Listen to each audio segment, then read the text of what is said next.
So, as a kid, making you happy is extremely easy. You probably want some love from your parents, some toys, and some sweet food. But then you grow up, your puberty starts.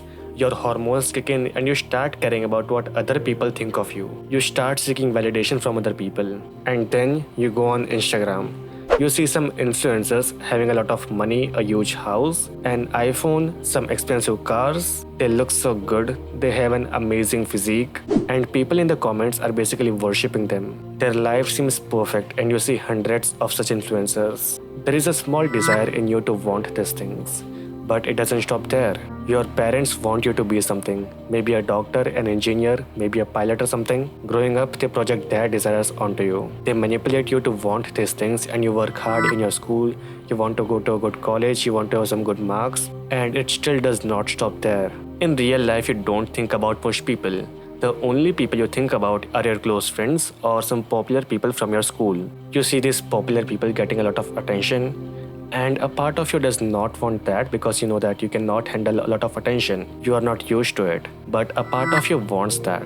It wants some recognition from people. You grow up even more, you stop being a kid, you enter your early 20s, you are an adult now, and all these desires increase a lot. You desperately want to satisfy them. You start researching about how to improve your looks, things like skincare, fashion, gym, hairstyle, photography skills, all this stuff. You start learning how to make more money or how to take care of money, and you create a fake personality. You pretend to be someone that you are not. You get into the thing called as self-improvement. Eventually, all areas of your life improve. You enjoy the results for a while, but after a certain point, your brain's mechanism called hedonic adaptation kicks in. You get adjusted to your new lifestyle. Having these things don't make you happy anymore, but losing any of these things, your muscles, the money, the attention from people, it makes you go insane. And to make things even worse, the closer you are to your maximum potential, the more difficult it gets to make progress. And even if you do make some progress, it does not improve your life that much. More muscles does not mean more compliments anymore.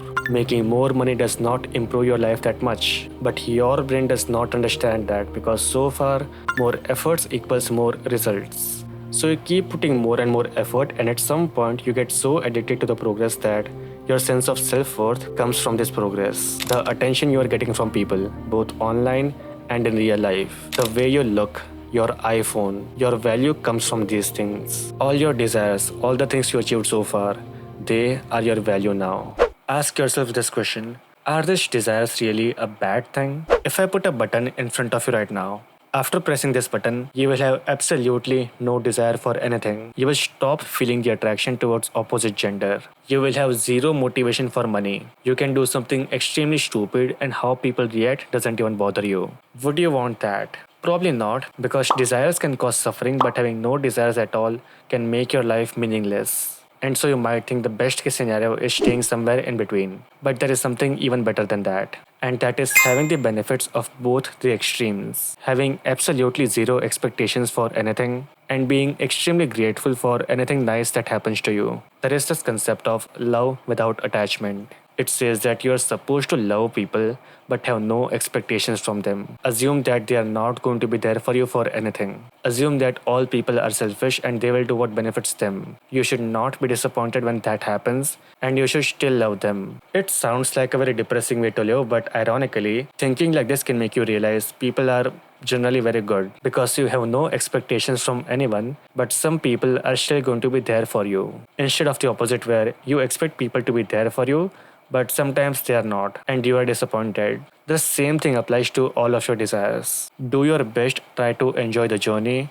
Do not expect any results, and if you do get some results, treat them like a bonus. Be grateful for that, and do not get attached to that. Now, this was a very complicated sentence, so let me give you an example. Let's say you go to the gym every day and you check your progress every single day. After every individual days, there is almost no change. And that might be a bit disappointing because you were expecting change, but there is no change. After a certain point, something happens and you stop checking yourself in the mirror every single day. You still go to the gym, you do your best, but you do not check yourself in the mirror every single day. After a few months, you come across a mirror and you check yourself. And you realize you have made so much progress, without even realizing it. And that is going to make you feel happy because you are not expecting the results, you are not expecting a lot of muscles, but you suddenly got a lot of muscles. Use the same logic everywhere, for money, for looks, for your likes on Instagram. Enjoy the process of pursuing these things, but do not think about the results. Even if you do get some nice results, do not be attached to these results. Now, you logically understand all of this, I hope, but psychologically,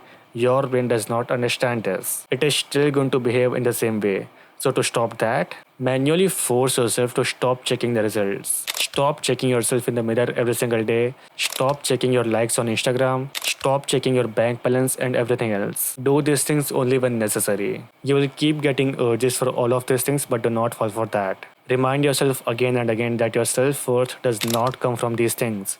You are still the same person with or without them. If you lose all your muscles, your looks, your money, you are still the same person. The same thing goes for your desire to get validation from people. Stop trying to impress people. You might be doing certain actions or saying certain things that is going to make people say nice things about you. Things like playing a guitar or something.